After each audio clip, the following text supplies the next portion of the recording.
నమస్తే, welcome to our channel. కూటమి ప్రభుత్వం అధికారంలోకి వచ్చినప్పటి నుంచి కూడా కూటమి ప్రభుత్వం ఏ నిర్ణయం తీసుకున్నా, లేదు అంటే ఏ పథకాలు అమలు చేసినా వాటిపైన, లేదు అంటే ఎటువంటి సంఘటనలైనా సరే ఫేక్ ప్రచారానికి తెరలేపుతున్నారు వైసీపీ వాళ్ళు. మరి ఇటీవల ట్విట్టర్లో కూడా మనం చూసాము, అమరావతి మునిగిపోయింది అంటూ, లేదంటే పింఛన్ల విషయంలో కానివ్వండి, ఇటువంటి ఫేక్ ప్రచారాలకు రోజు కూడా వాళ్ళు తెరలేపుతున్నారు. ఈ నేపథ్యంలోనే ఆంధ్రప్రదేశ్ ముఖ్యమంత్రి నారా చంద్రబాబు నాయుడు గారు గట్టిగా హెచ్చరించారని చెప్పుకోవచ్చు. మరి ఆయన ఎన్నడూ లేని విధంగా కూడా లోపలేస్తామంటూ ఆయన వార్నింగ్ ఇచ్చిన విధానాన్ని ఏ విధంగా చూడాలి, ఇప్పటికైనా ఈ ఫేక్ ప్రచారాలు ఆగుతాయా, ఇటువంటి అంశాలన్నీ కూడా చర్చించడానికి మనతో పాటుగా ఉన్నారు సోషల్ యాక్టివిస్ట్ శ్రీలీల గారు. నమస్తే మేడం. నమస్తే అమ్మా. ఇటీవల కాలంలో సోషల్ మీడియాలో విపరీతంగా ఫేక్ ప్రచారాలు జరుగుతున్నాయి. అమరావతి మునిగిపోతుంది అంటూ, లేదు అంటే ఈ పింఛన్ల విషయంలో కానివ్వండి, ఇటువంటివే కాదు చాలా చూసాం మనం. మరి ఇటువంటి ఫేక్ ప్రచారాలు వస్తున్నటువంటి నేపథ్యంలో చంద్రబాబు నాయుడు గారు గత కొన్ని రోజులుగా కూడా వివేక మర్డర్ కేసును కూడా చెప్తూ ఉన్నారు. ఆనాటి రోజుల్లో నారాసుర రక్త చరిత్ర అని రాశారు, నన్నే మోసం చేశారు అని చెప్తూ ఆయన చెప్తానే ఉన్నారు. ఇప్పుడైతే చాలా గట్టిగా హెచ్చరించారని చెప్పుకోవచ్చు మేడం. మరి మొత్తానికి లోపలేస్తా అనే విధంగా కూడా ఆయన మాట్లాడారు. ఈ ఫేక్ ప్రచారాలు ఇప్పటికైనా ఆగుతాయంటారా, లేదు అంటే ఇప్పటికీ కూడా యూరియా గురించి జరుగుతూనే ఉన్నాయి ఫేక్ ప్రచారాలు, వీటన్నిటిపైన మీరేమంటారు? ముఖ్యమంత్రి నారా చంద్రబాబు నాయుడు గారి నోటి వెంట అలాంటి మాటలు ఎప్పుడూ మనం వినలేదు. అంత కోపం కూడా ఎప్పుడు మనం చూడలేదు. అంటే ఒక మనిషిని ఇప్పుడు వాళ్ళు మానవత్వం మర్చిపోయి, అసలు మనుషులమా అన్న విషయం మర్చిపోయి, కనీసం ఒక పార్టీని ఏ విధంగా నడిపించుకోవాలనేది కూడా చేతగాంతనంగా ఉండిపోయి, రాష్ట్ర ప్రజల పట్ల ఎటువంటి గౌరవం కానీ, మర్యాద కానీ, ప్రేమ కానీ ఏదీ లేదు జగన్మోహన్ రెడ్డికి. అది క్లియర్గా అర్థమవుతుంది. ఎందుకంటే కేవలం వాళ్ళకి కావాల్సింది అధికారం. అధికారంలో ఉన్నప్పుడు దోచుకో పంచుకొని వీళ్ళు ఇష్టానుసారంగా ఏ విధంగా చేస్తారో చూసాము. కానీ ఇక్కడ యూరియా ఈ మధ్యకాలంలో దేశవ్యాప్తంగా దాని గురించి ఇబ్బందికరమైన పరిస్థితులు ఏర్పడ్డాయి. కానీ అన్ని రాష్ట్రాలకి అంటే కూడా ముందుగా 1 వీక్ ముందే ఆంధ్రప్రదేశ్కి యూరియా తెప్పించారు. దాదాపుగా 95,000 టన్నులు. మళ్ళీ ఇంకా 2,75,000 మెట్రిక్ టన్నులు కూడా ఇక్కడ సరఫరా చేయడానికి ఆలోచనలో ఉన్నారు. అంటే వీళ్ళు ఎన్ని రకాలుగా ఆ యూరియా వచ్చే ఏదైతే ఉంటుందో ఆ లారీలను కూడా ఆపేసి పక్కదారి పట్టించే విధంగా కొంతమంది వ్యక్తులు అక్కడ వ్యూహం పన్నారు. వాసు అంట, రామ్మూర్తి అంట, వెంకటేశ్వర్ అంట, ఈశ్వర్ అంట, ఎవరెవరో వీళ్ళంతా కూడా వైఎస్ఆర్సీపీ పార్టీ కార్యకర్తలు. స్వయంగా ఈ పేర్లు గౌరవ ముఖ్యమంత్రి నారా చంద్రబాబు నాయుడు గారి నోటితో మనం విన్నాం నిన్న. వీళ్ళంతా ఎందుకు ఈ విధంగా చేస్తున్నారు? ఏంటి వీళ్ళ బాధ? రైతులను నిన్నేదో ఉల్లి అని చెప్పి పెద్ద లొల్లి చేశాడు కదా జగన్మోహన్ రెడ్డి. మరి హెరిటేజ్లో ఉల్లి అమ్ముతారని చెప్పి కూడా ఒక గొప్ప విషయం బయటికి చెప్పాడు కదా. అంటే ఎవరికి తెలియంది హెరిటేజ్లో ఉల్లి అమ్ముతారనేది తెలియదు. జగన్మోహన్ రెడ్డి చెప్పిన తర్వాత అందరికీ తెలిసింది. అంటే పాలు పెరుగు మాత్రమే అమ్ముతారు, ఇంకేమీ అమ్మరని చెప్పి విషయం తెలియపోవటం కూడా ఒక ఏ విధంగా అతన్ని అనుకోవాలో ఆలోచించుకోవాలో కూడా తెలియని పరిస్థితి. మరి అట్లాంటి వ్యక్తి మరి యూరియా గురించి ఇట్లాంటి వ్యక్తులతో కలిసి దాని మీద ఎలాంటి అపోహలు సృష్టిస్తారని చూస్తున్నాడు. లేకపోతే ఏదైతే లారీలను కూడా పక్కదారి పట్టించి వీళ్ళు వాటిని ఎవరికి కనిపించకుండా ఎక్కడో చోట దాచేసి యూరియా రావట్లేదని చెప్పేసి ఒక ఫేక్ ప్రచారానికి తెరలేపాలని వీళ్ళ ప్రయత్నం మనం చూసాం. వికలాంగుల పెన్షన్లు, ఆ దివ్యాంగులకు సంబంధించి మరి ఆ పెన్షన్ల విషయంలో ఏం చేశారు వీళ్ళు? అతను చెయ్యి బాగానే ఉంది, డ్యాన్స్ చేస్తున్నాడు, ఇంకొక వైపు ఏమో నాకు చెయ్యలేదని చెప్పేసి ఇంకొక వీడియో అయితే బయటకు వచ్చింది.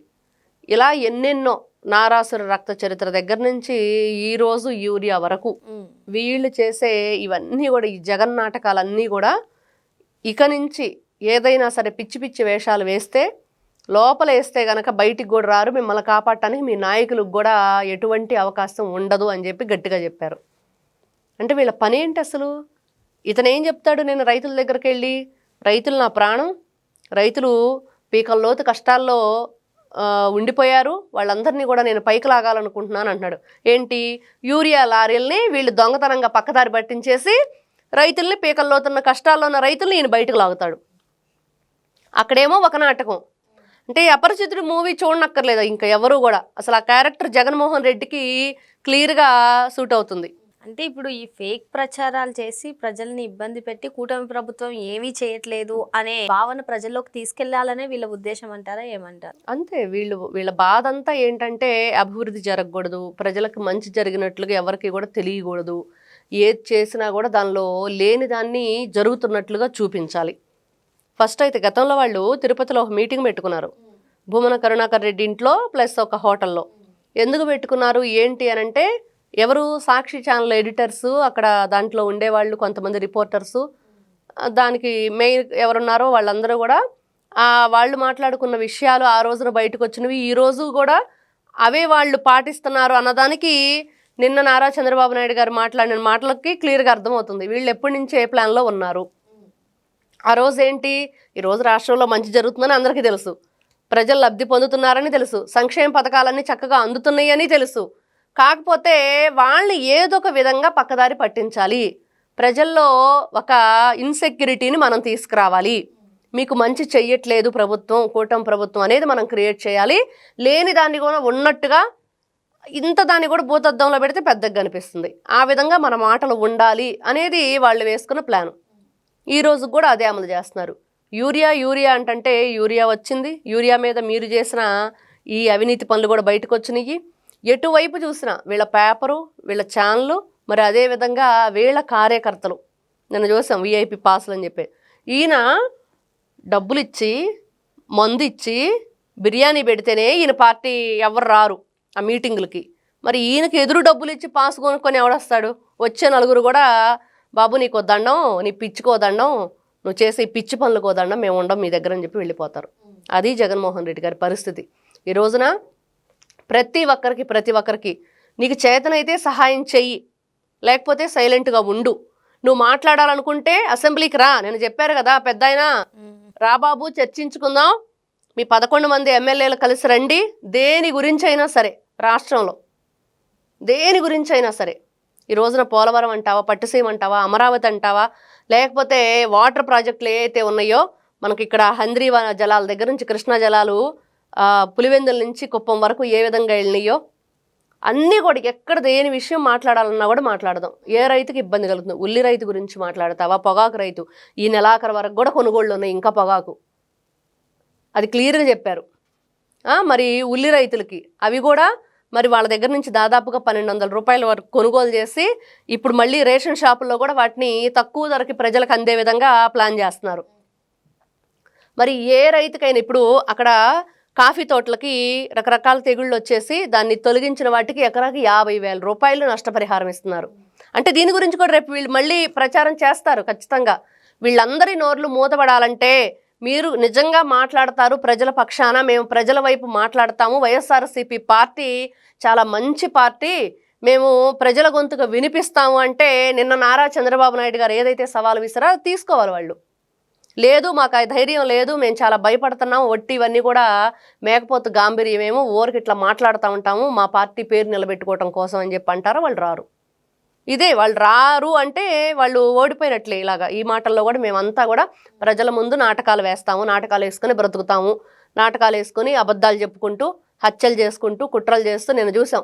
కాసు మహేష్ రెడ్డి అంట పిచ్చి మాటలు మాట్లాడుతున్నాడు, చూసాం కదా. కర్రలు తీసుకుని ఎవరు కొట్టారో పారిపోయి హైదరాబాద్లోనో ఎక్కడో ఏదో చేపలు అమ్ముకుంటున్నాడని చెప్పి చెప్తున్నారు. మరి ఈయన మాట్లాడతాడు ఈరోజు గొడ్డలతో వస్తాము, ఆల్రెడీ గొడ్డలతో వేసేసారు కదా బాబాయిని బాత్రూంలో, ఇంకేం గొడ్డలు పట్టుకుంటారు మీరు, రప్ప నరుగుతామని చెప్పారు కదా. కోడి కత్తిసిని ఏ విధంగా మరి జైలు పాలు చేసేసి పాప మా అబ్బాయి జీవితం సర్వనాశనం చేశారో తెలుసు కదా. మీరు చేసేదంతా కూడా నరకటాలు చంపటాలని అందరికీ తెలుసు. ప్రత్యేకంగా వీళ్ళు చెప్పుకునేదే ఉంది, బెదిరించటం, వేధించటం, లేదంటే చంపేయటం. అది వైఎస్ఆర్సీపీ పార్టీకి ఉన్న లక్షణాలు, వాళ్ళు చేసే పనులు అవి. వాళ్ళు దొరికిపోయారనుకో తెలియదు, గుర్తులేదు, మర్చిపోయా, ఇలాంటివన్నీ చెప్తారు. నిజంగా మీరు ప్రజలకు మంచి చేసేవాళ్ళు, మంచి చెప్పేవాళ్ళు అయితే కనుక ఇక నుంచైనా ఈ మానుకోండి, లేకపోతే మీ జీవితాలకు మాత్రం ఎవ్వరూ కూడా ఎటువంటి హామీ ఇవ్వలేరు. ఎందుకంటే జైలు పాలవటమే కాపాడేవాళ్ళు కూడా. జగన్మోహన్ రెడ్డి ఈ రోజున పీకల లోతున ఊబిలోకి దిగిపోయి ఎప్పుడు ఎటువైపు ప్రయాణం అనేది తెలియకుండా ఉన్నాడు. ఏ క్షణాన్ని జైలుకి వెళ్తాడో. సెప్టెంబర్లో శుభముహూర్తాన మరి అతన్ని లోపల పంపించే కార్యక్రమం జరుగుతుంది సతీ సమేతంగా అని చెప్తున్నారు. మరి ఇంకా ఆయనకే మీ పార్టీ అధినేతకే దిక్కులేనప్పుడు మీరేంటి ఇంకా ఇట్లాంటివన్నీ చేసి ఎవరిని ఉద్ధరించడానికి? జగన్మోహన్ రెడ్డి కళ్ళల్లో ఆనందం కోసం, ఆయన చెవుల్లో అమృతం పోసినట్టు ఉండటం కోసం వీళ్ళు చేస్తున్నారంటే కుదరదు. ఈ విషయంలో మాత్రం ఎప్పుడూ చూడని విధంగా నారా చంద్రబాబు నాయుడు గారిని చూస్తూ ఉంటే మాత్రం ప్రజల జోలికి వస్తే ఒప్పుకోను, రైతుల జోలికి వస్తే ఒప్పుకోను. మరి ప్రజల కష్టాలు మేము తీర్చేవాళ్ళం, ఈ రోజున తీరుస్తున్నా కూడా మీరు ఇంకా క్రియేట్ చేస్తున్నారు. ఇది ఎప్పుడు కూడా ఇంకా ఉపేక్షించేది లేదు అని చెప్పి గట్టిగా అయితే వార్నింగ్ ఇచ్చారు. వీళ్ళందరూ మరి గుర్తుపెట్టుకుంటారో లేదు, కుక్కతో ఒక వంకరలాగే ప్రవర్తిస్తారో చూడాలి మనం. మరో అంశంతో మళ్ళీ కలుద్దాం. Thank you madam. నమస్తే అమ్మా.